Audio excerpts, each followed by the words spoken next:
And we're just going to invite the Holy Spirit to be with us here tonight or today, wherever you are.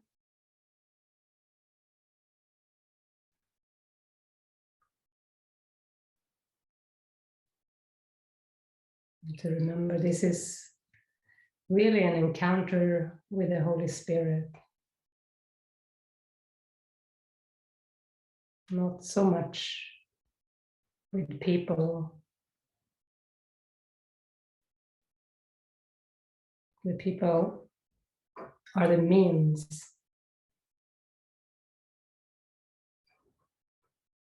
But the joining is really with the Holy Spirit.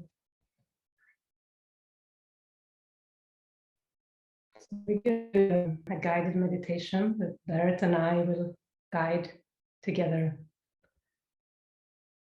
We can really go within, and then after that half an hour, more or less, we will open up for more joining.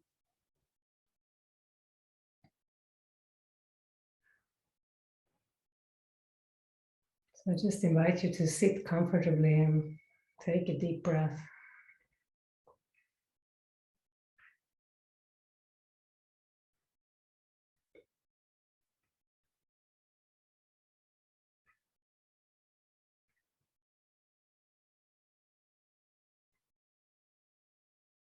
And allow your heart to feel really relaxed and open.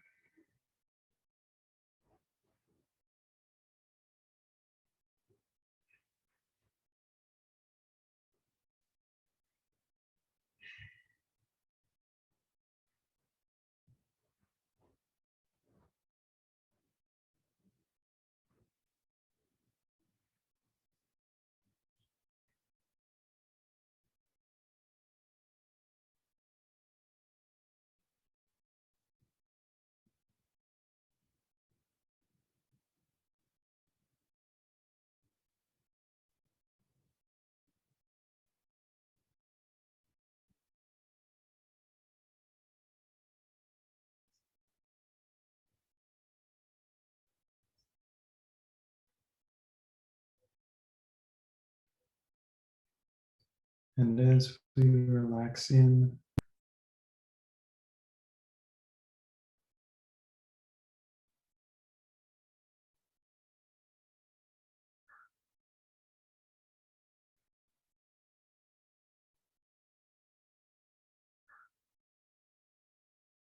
we let ourselves take the hand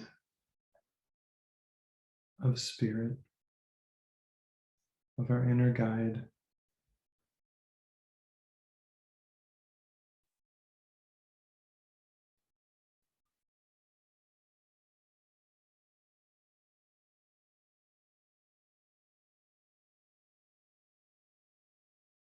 perhaps like a small child, placing their hand into that of a loving father.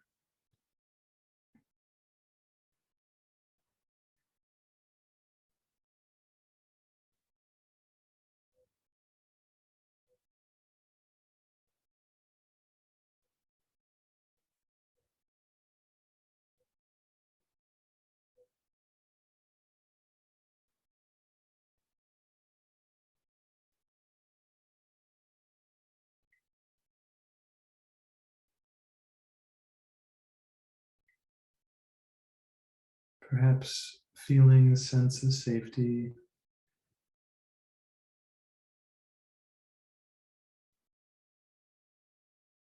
knowing that this deep connection is always there for us.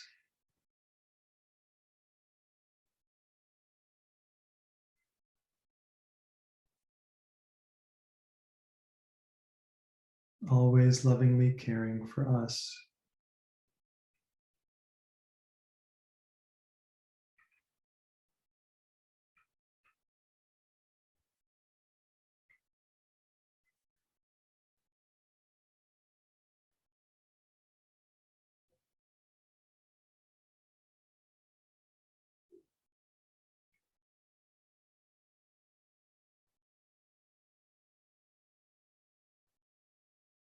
making sure that there's nothing to worry about,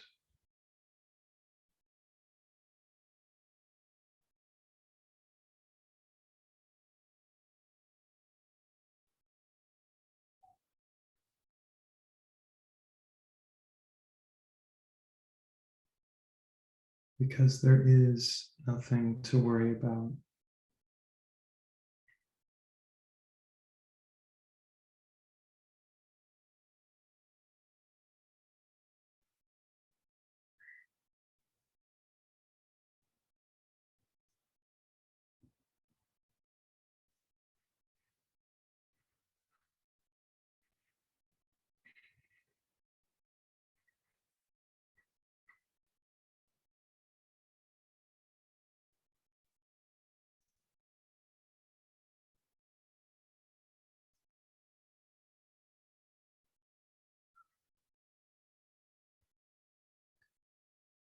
And in this sense of safety, we can simply let ourselves rest.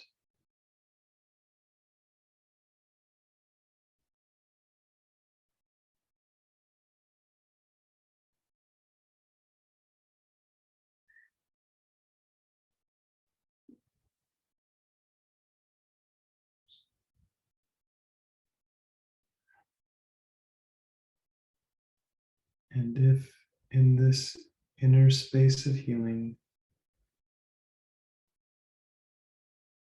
you find a door,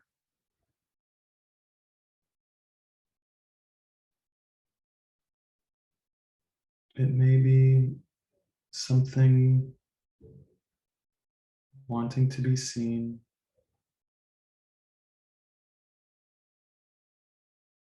waiting on the other side.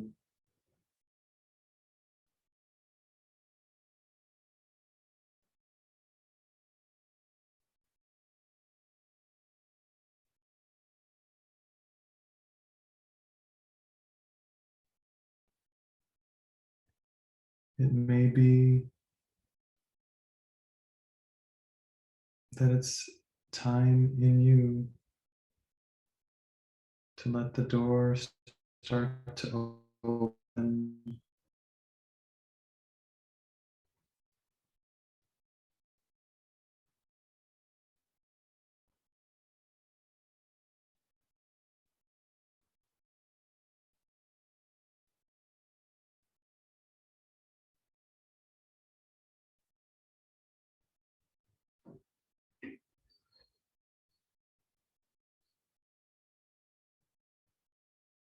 to let the unowned part of you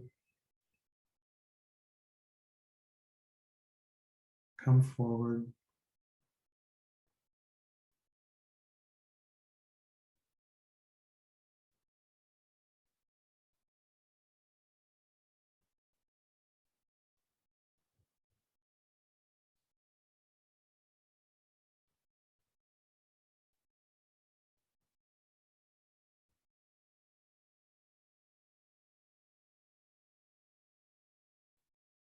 Perhaps to reclaim some part, some feeling inside you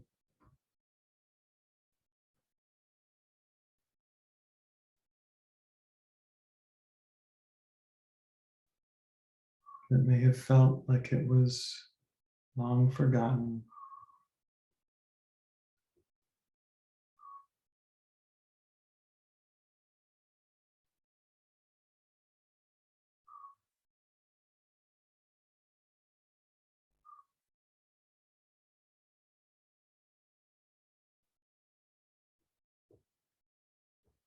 But here it is.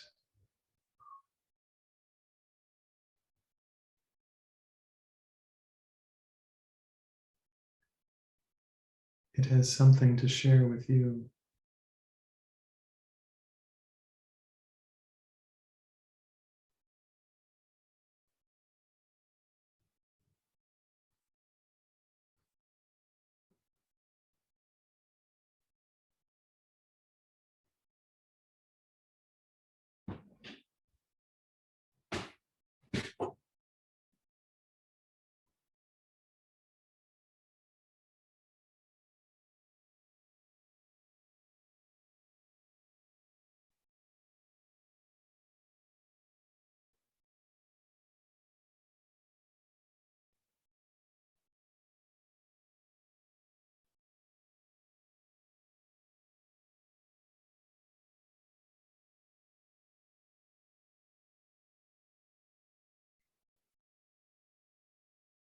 If it's not fully clear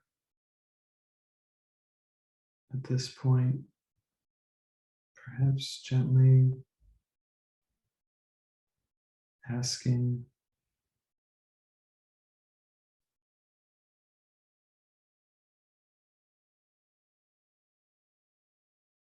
what it has to share with you.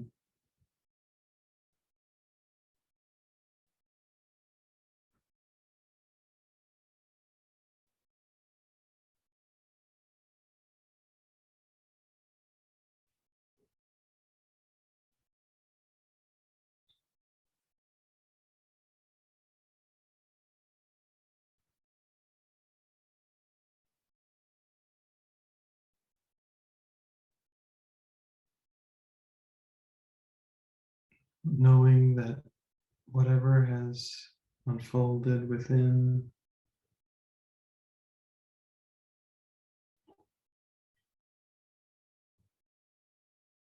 we can be grateful for this moment.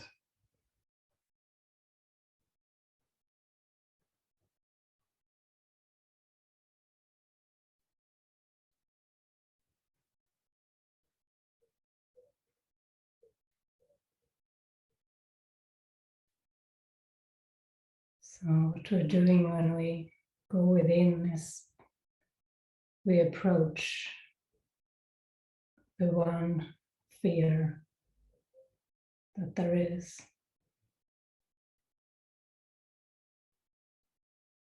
It's a fear that we could be separate from God. So whatever is going on in the mind, the present moment, this is an image just taking the form of the belief in separation. So a way to approach the belief in separation is to say, as you look within now, you say, I look at you, fear. I see you, fear, no matter what form it takes. This is what you can say within.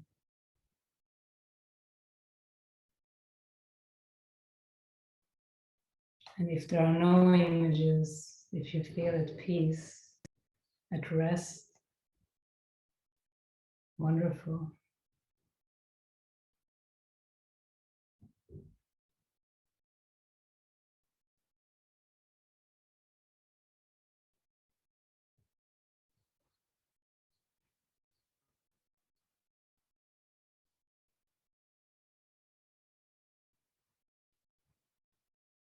So we can take a look again at the images, the thoughts that are there.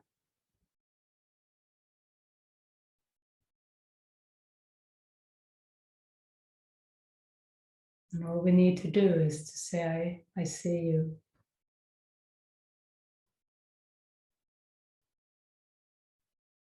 And I look at you with Spirit, with the Holy Spirit.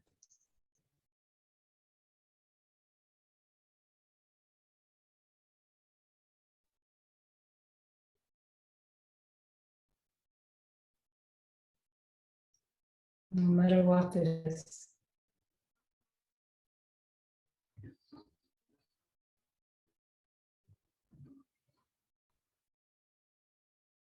It's always something between you and your true self, or between you and God.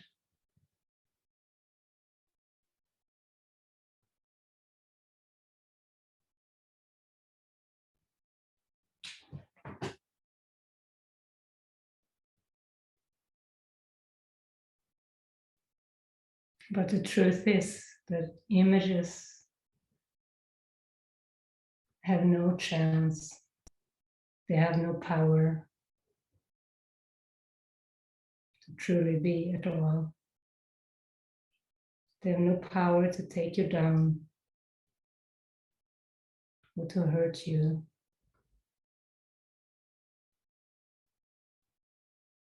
Or to scare you, or to please you.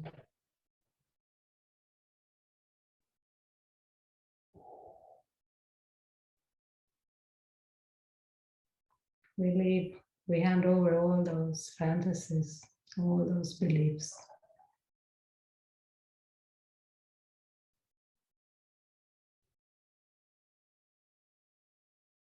into the hands of the Holy Spirit.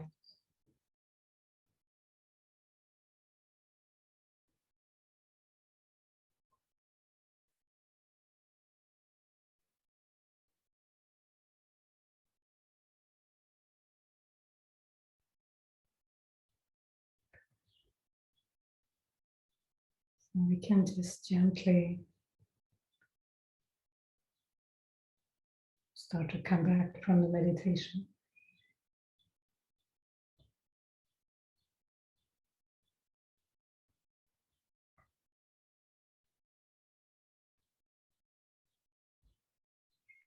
And we can just bring this experience we're in right now, just allow it.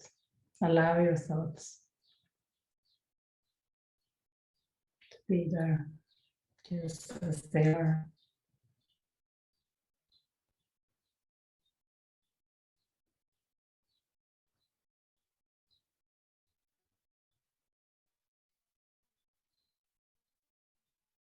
Because we're not really here to do anything. We're not even here in this world to do anything or to get anything done.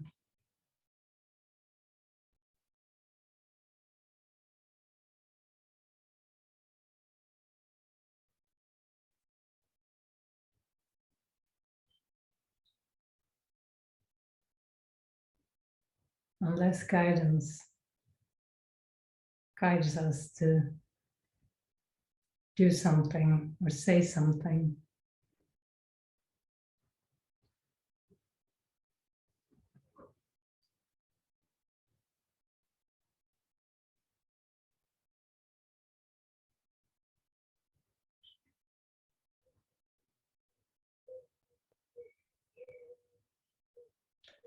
But that's a state of deep peace.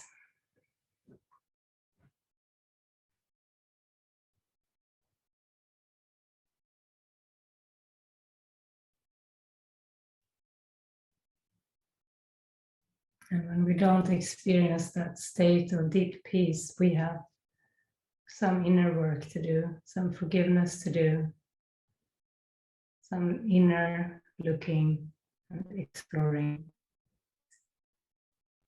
And that's our purpose for coming together, actually. It's to offer a space to expose or express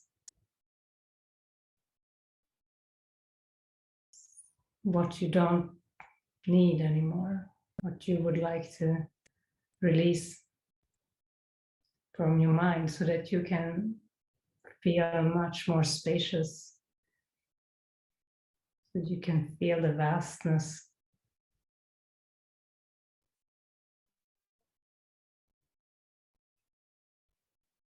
of the self.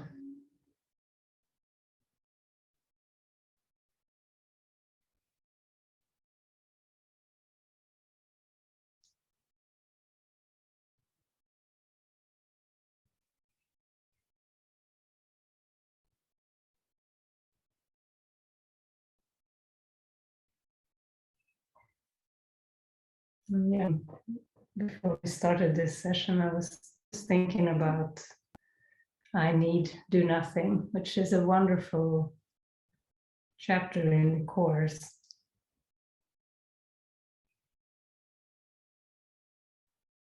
And he talks about meditation there and contemplation. And he's saying that these are good means, but there is another means that is given you, that is offered you, and it's a means of a holy relationship.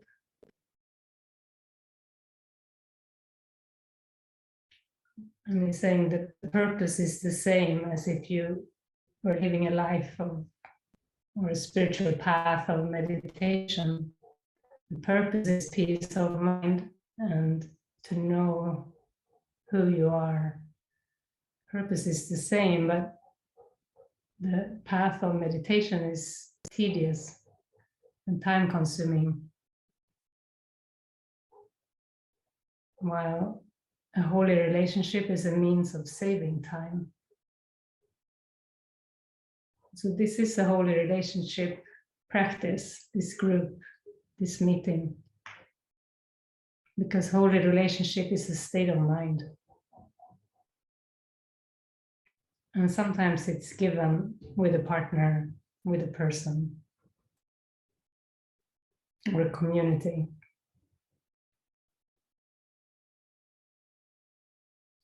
But the whole practice is this inner release of judgment. That's how we come to experience holy relationship.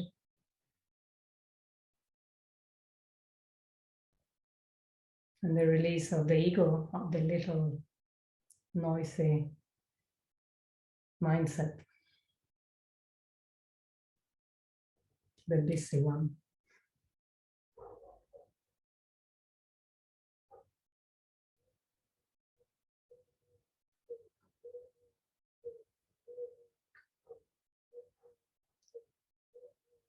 So it's very nice to join with all of you in holy relationship, I must say.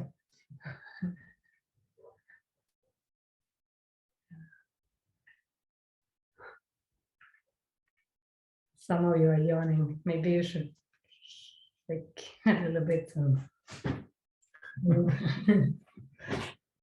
stretch.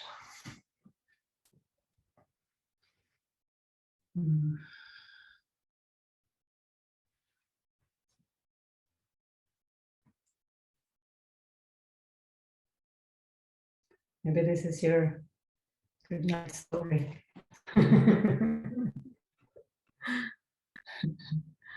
To rest in peace. Jesus says rest in peace is for the living, not for the dead. I like that. Because the dead don't rest. Death is a negative thought in the mind. It's a doubt thought. It's a deep, dark, nasty doubt thought. That's what death is. So you can never rest in death. That's why resting in peace is for the living. We cannot rest in peace unless we choose a life. Life is spirit. Life is a spark that wants to come through you. Be you. Be you at all times. At first, it can feel like it wants to be part of you, come through you. But as you allow that more and more and more, it will be you. You will know you are it. You will know you are the spirit.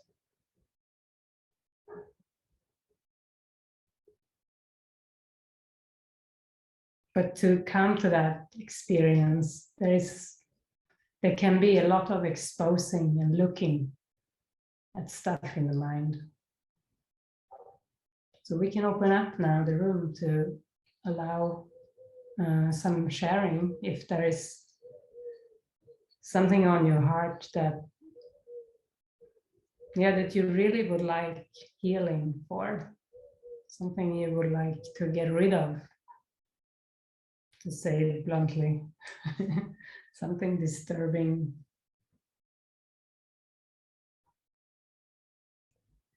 Wesley and Angie, I'm gonna begin.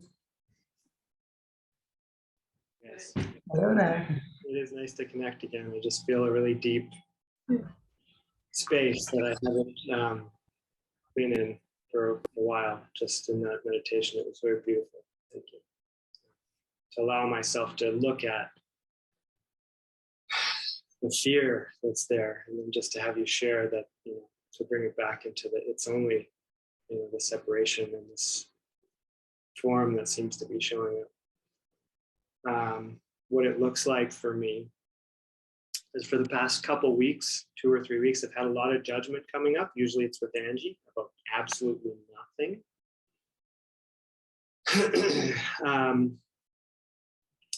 Our day-to-day, I think what it's probably related to, Jesus has us walking a dog in an area with a bunch of rich, it's a very wealthy area with all these beautiful people, lots of attractive women that usually I get distracted with. I found a spaciousness, the choice between the spirit and the form in that I've been practicing with. With this judgment and things, I think it's related to this, somehow connected to fear of love. But it first got triggered. We agreed to do a book study for Unwind Your Mind.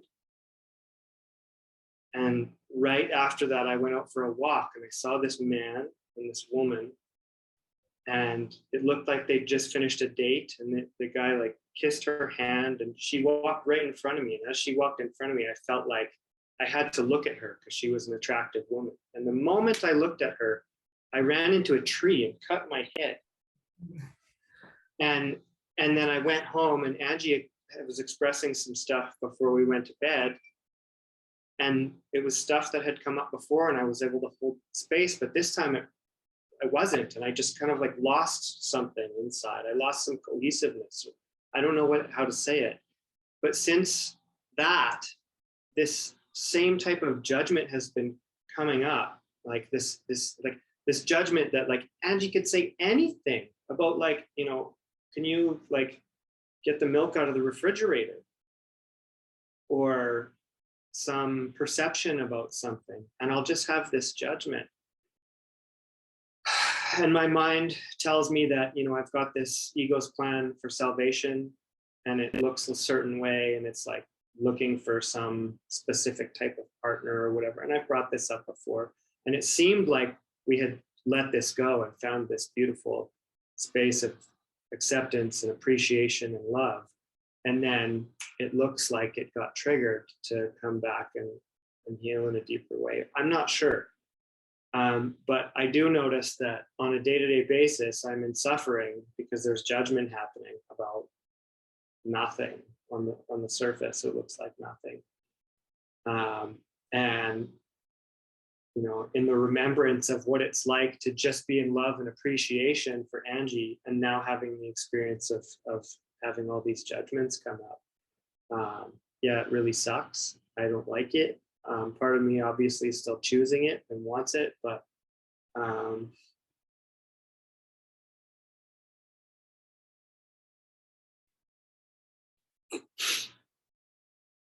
I can see where I'm afraid of love.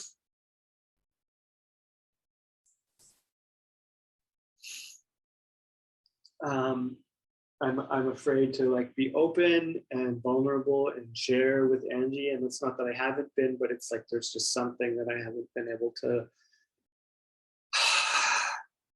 let go of.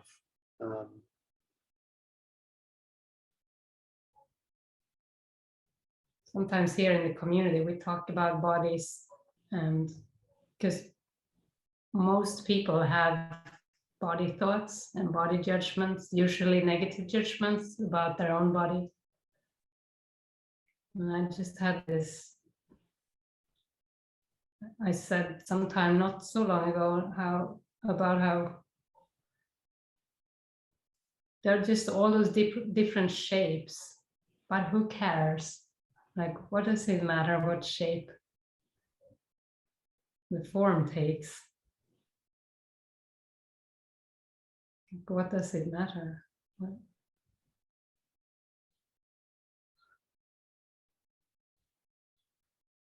I don't know.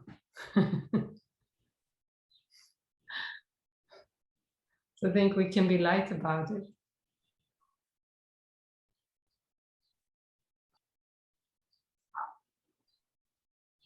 We have a sunset sometimes that opens our hearts, you know, it's so beautiful. Or the moon, maybe you guys saw this huge, wonderful full moon a few days ago. We did. It was just shining into our bedroom. Just felt so beautiful. But to allow, you know, whatever form it is, if you allow it for spirit to open your heart and release guilt, judgment, comparison, anger, fear, then you use it in a helpful way. But if you let the ego use it to just shut you down and say, oh no, I'm married now, this is forbidden, this, you know, you get so harsh.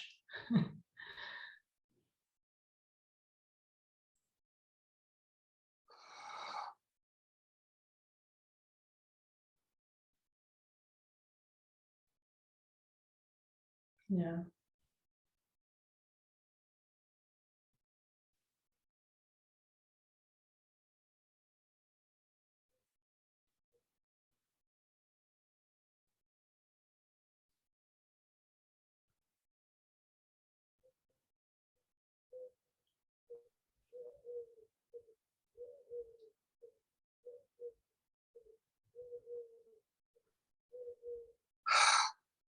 Yeah, I can see a lot of guilt in my mind about having this experience, like about attraction to bodies.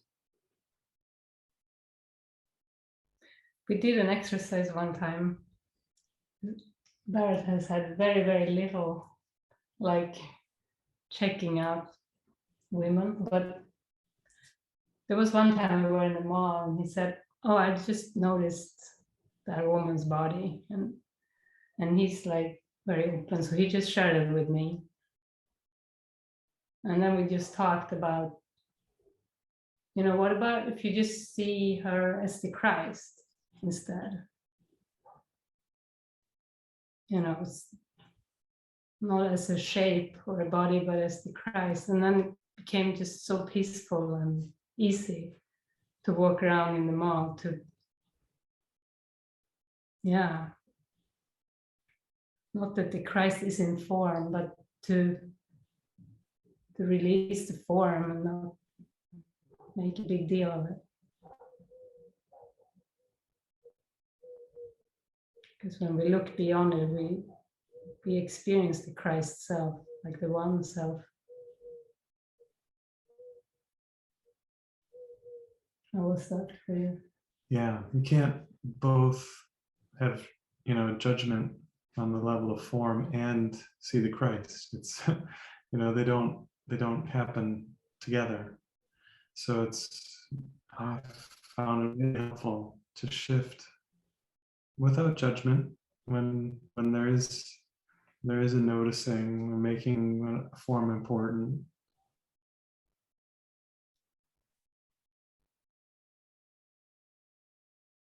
And it may require repetition. But the trick is to do it without condemning yourself or judging yourself for the experience.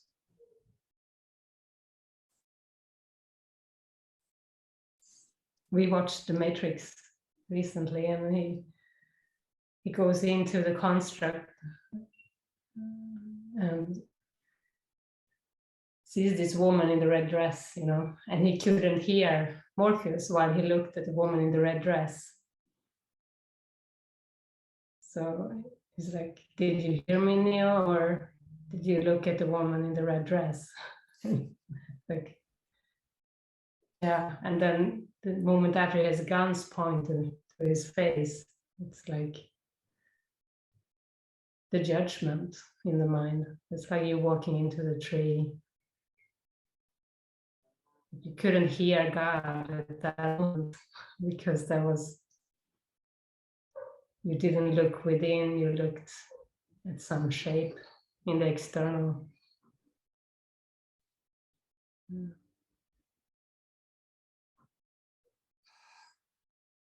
and then But we can let all the shapes be used by the Holy Spirit for our greatest joy, for awakening. It's very, very safe and very, very lovely.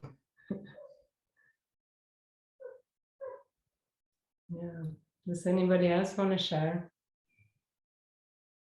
You can just show with your hand, your physical hand or your electronic hand.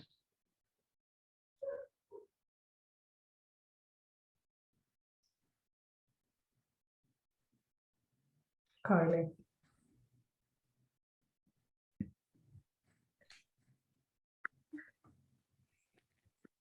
Yeah, Hi, thank Carly. you. Hi.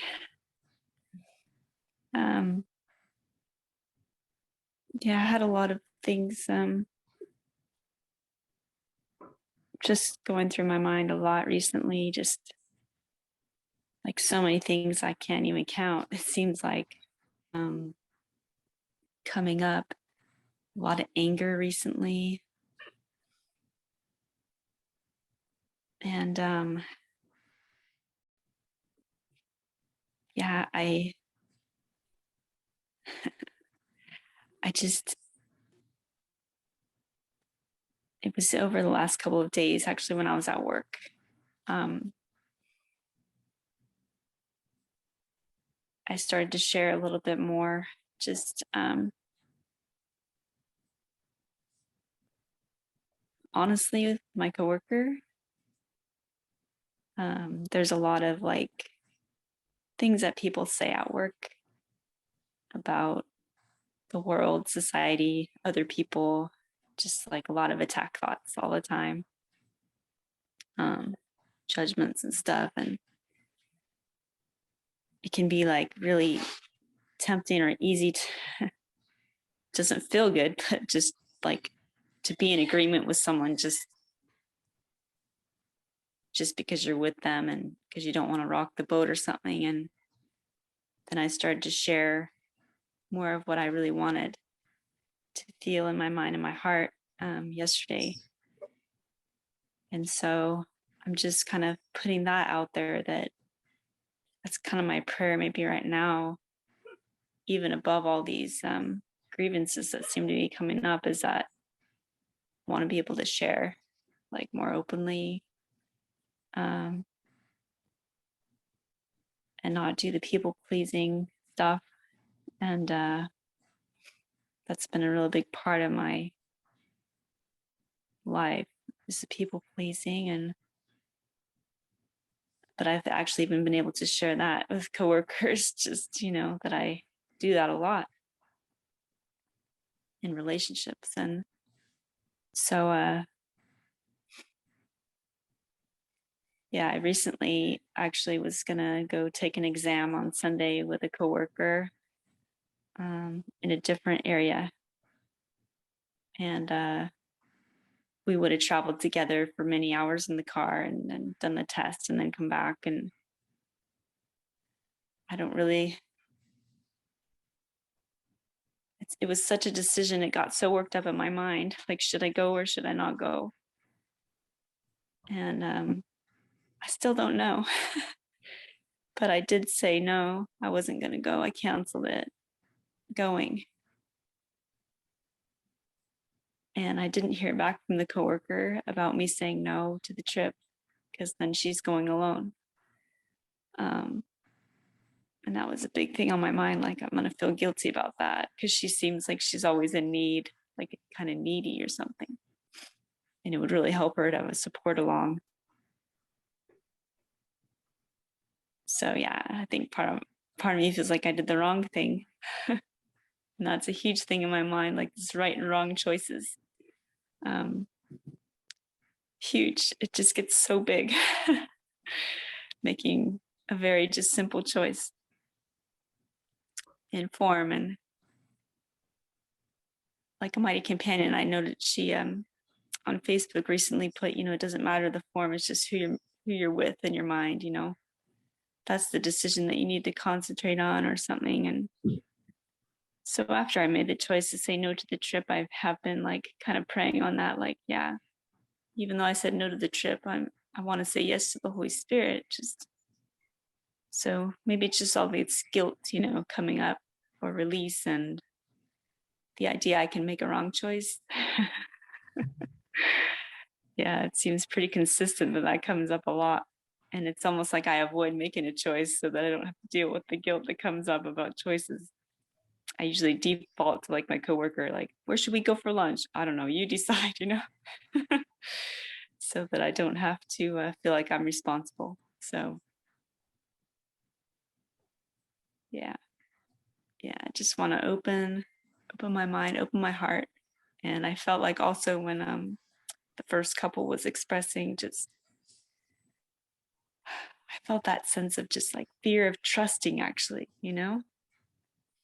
like if something comes up and it's like in your face like that, just it's already been put on the altar, and just like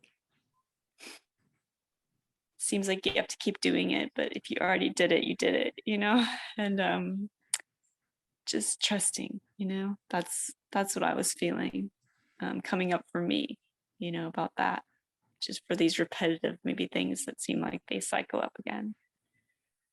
Yeah, trust that it's always being guided, and that care is just like always there, taking care of it, and it's just for us to just accept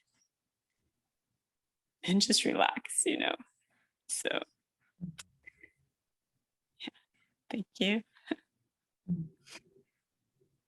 Yeah, thank you so much.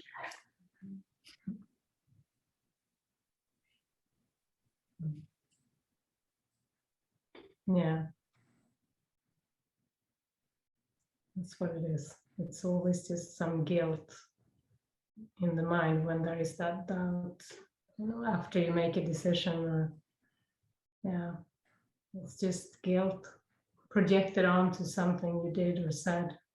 But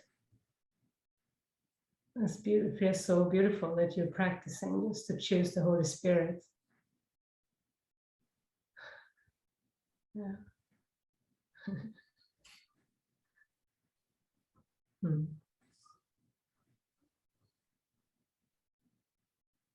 May you feel all the blessings come from that decision over and over and over and over again.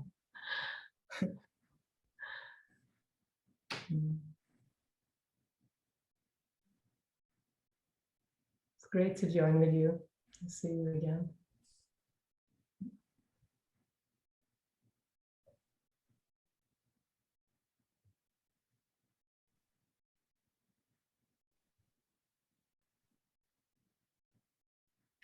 Yeah, I just want to underline what you said, that you can't really make a wrong choice.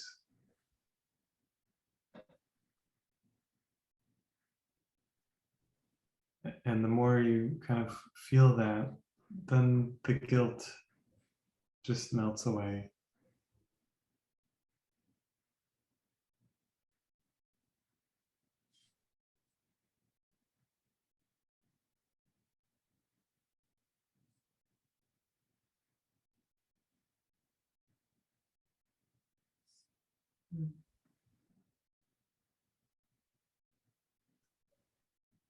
Ultimately, the ego is the only wrong choice. But we're coming to really know that there is no ego. Not really. So there actually is no wrong choice. There is no wrong choice that's ever been made.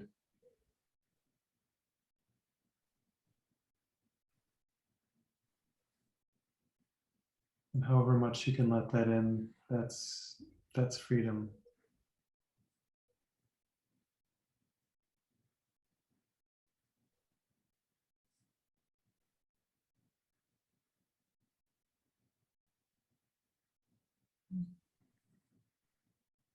Yeah. I just feel like you're a blessing.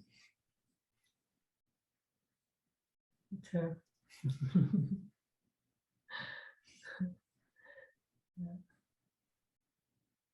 And it's so helpful to be so aware of patterns. So that pattern of judging yourself for decisions, after you make a decision and you judge, just to be aware that that is a pattern that is common for you. Like, might make it easier to say, oh yeah, that's just that pattern. I will rest in the decision I made. I will trust, like you said, just to trust. It's just so helpful. Yeah.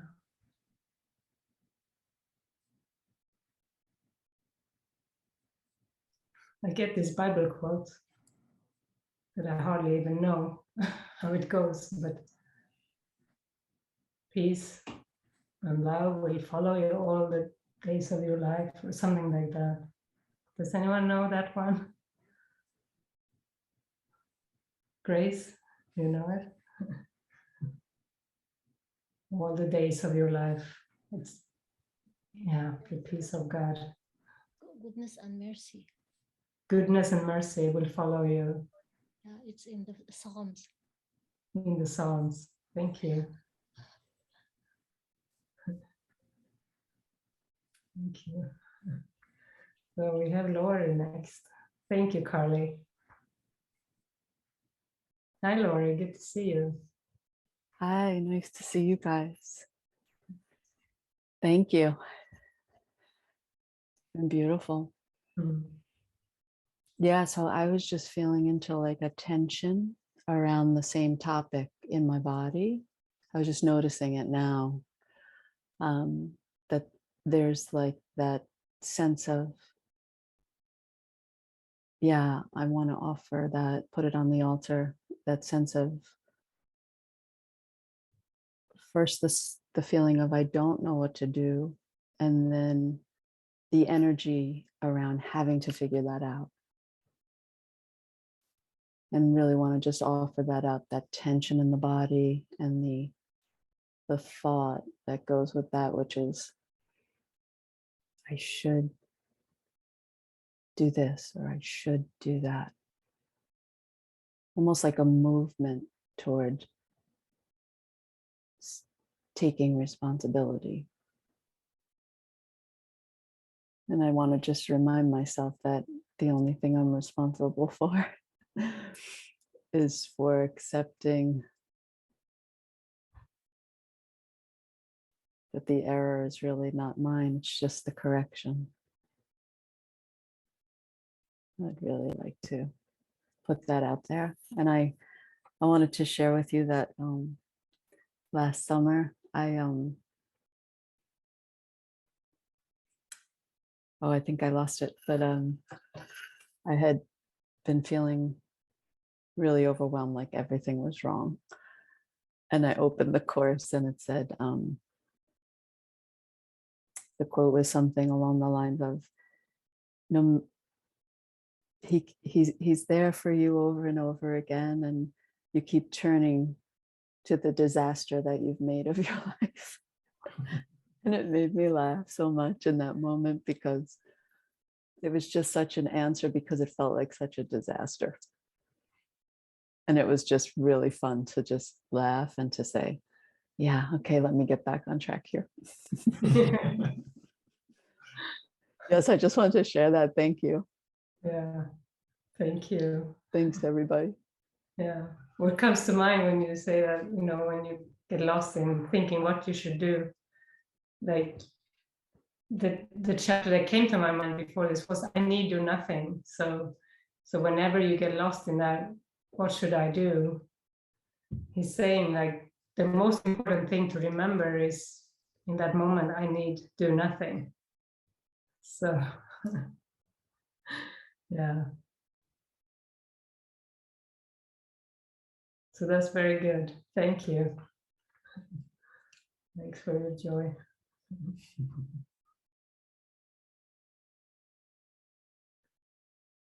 Okay. So Kristen raised her hand. Okay. Hi, Kristen. Good to see you. The hands have changed colors there. Hard to see. Hi, good to see you. Hi, nice to see you. So I just wanted to expose something I'm not sure I can articulate well, but when I was led through the meditation, I loved the image of the doors, and I could see all these different images of myself behind the doors from different ages. And one of them was at this memory image of a birthday. I think I was 14. I think it was beginning of 9th grade. And it's like serving in the mind to be this doorway of some belief, where there was this feeling of I don't know, some sense of newness in my life and heading into a new arena of high school, a new era, a new sense of self. And then there was also like a going in the opposite direction. That was a year in which, you know, in the seeming memory, I had grown like 4 inches. I didn't fit into any of my clothes anymore. You know, so much was changing. And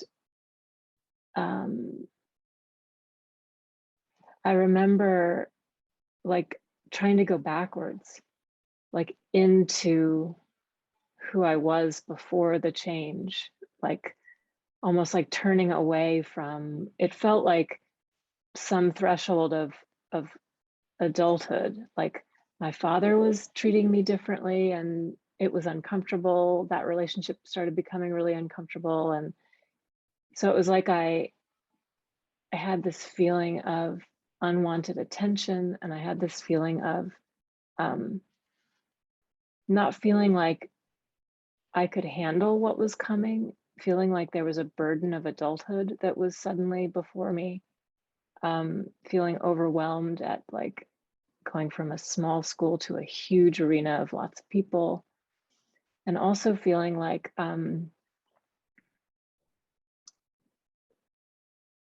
future fear. Suddenly this idea of the future and the burden of growing up, which I saw reflected in my parents, was something I didn't want. And so it's almost like I shut away the sense of expansion that I was feeling. And I also became afraid of the future, of growing up, of whatever all of that meant. And I guess I want to expose it for the way in which that future fear must still be operating in me to see her today. And that sense of burden that, you know, when I call my parents, what I hear most is how awful it is to get older and how much suffering there is. So it's like this repeated belief that is somehow tied to this seeming memory of impending doom almost, and wanting to expose both the impending doom and the running, like the turning away, instead of just turning to the spirit and to the present moment. That makes sense. Mhm. Thank you. Yeah. Yeah, it feels like you're doing that new way just in your sharing.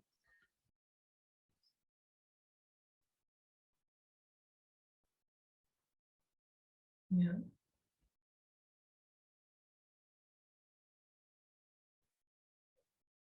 Yeah, and there's only that body identity that can seem or grow and change.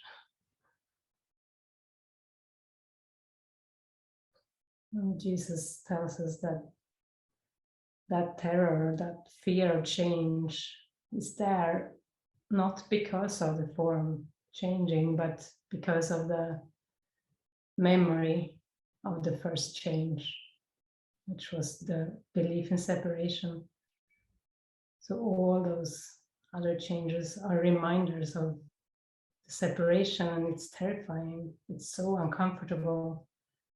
That's why for most people, the changes are very fearful. Growing old, I think, is a very kind of shared fear of common discomfort. But we're here to face that. So thanks so much for bringing that up. We're just really here to look at that with spirit. Like imagine yourself becoming really, really old and, towards the body dying, But imagine it with who you truly are, which is your spirit.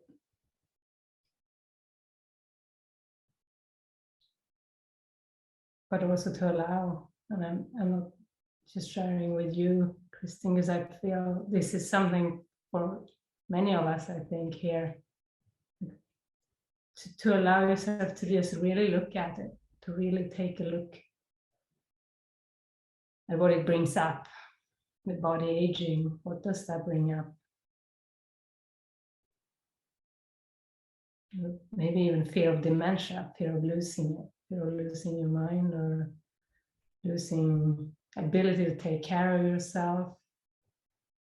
That I think for many that can be very scary, but even that we're here to face. Even that we must face it. If we don't face it now, we're going to face it later, because we must face everything that is in the belief system of the ego, and we can't postpone it. We can try to postpone it, but we cannot avoid it.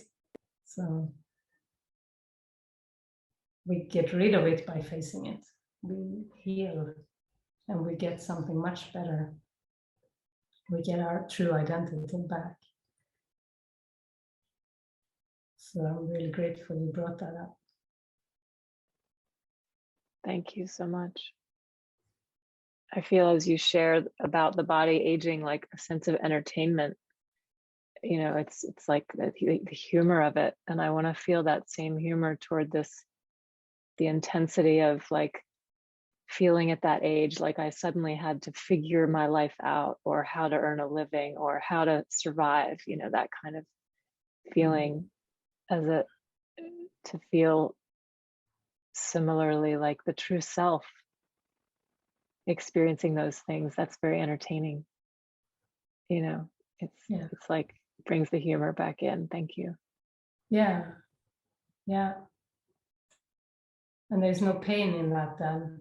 If we look at it with the true self, with the Holy Spirit, there can be no pain in it, no matter what it looks like.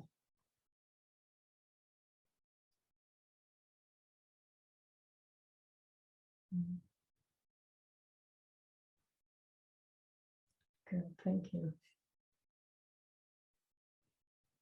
Someone else have something on your heart?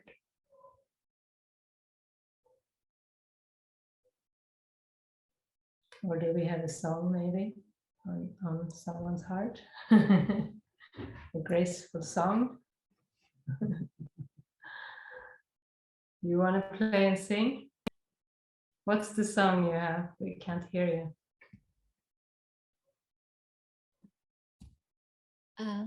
It's a song that I think I sent you, Jenny, this song on a link for my YouTube.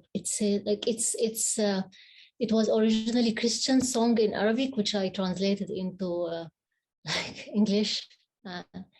It's about trust and forgiveness. It's just very simple and joyful. Okay, let's hear it. Yeah, thank you. So, I can. So just like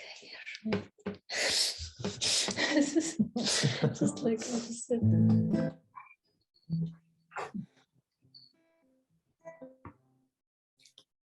All is okay when I just say I trust, trust, trust, trust. It's all for me.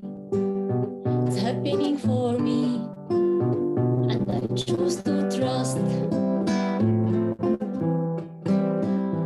All is okay when I just say I trust, trust, trust, trust. It's all for me. It's happening for me. I choose to trust. All is okay when I just say I forgive, forgive, forgive, forgive. It's all for me. It's happening for me, and I forgive. All is okay when I just say I forgive, forgive, forgive, forgive. It's all for me. It's happening for me, and I choose to forgive. All is okay when I just say I love, I love, I love, I love. It's all for me. It's happening for me, and I choose to love. All is okay when I just say I love, I love, I love, I love. It's all for me. It's happening for me, and I choose to love. All is okay when I just say it's okay, it's okay, it's okay, it's okay. It's all for me. It's happening for me, and I am okay.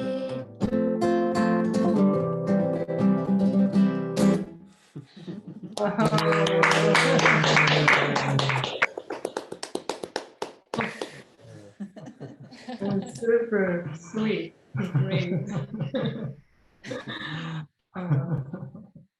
Thank you. It's all okay. Yeah. Yeah. It's Yeah, okay. that's good. Mhm. Thank you very much, Grace. Yeah. Could be a good Anything note else? for us to end on. That's really nice. Yeah, thanks for joining us.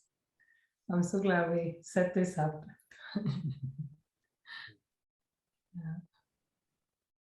We have our Sunday morning meetings every Sunday at 10 a.m. here in Europe. So anyone in Europe or anyone anywhere who want to get up and join us, you're very welcome. But we'll try to have some more of those evenings so that we can join with you in the US and Canada too. And Mexico. And Mexico, yay! Of course. Yeah. Yeah. It feels expansive to, yeah, join more parts of the world somehow.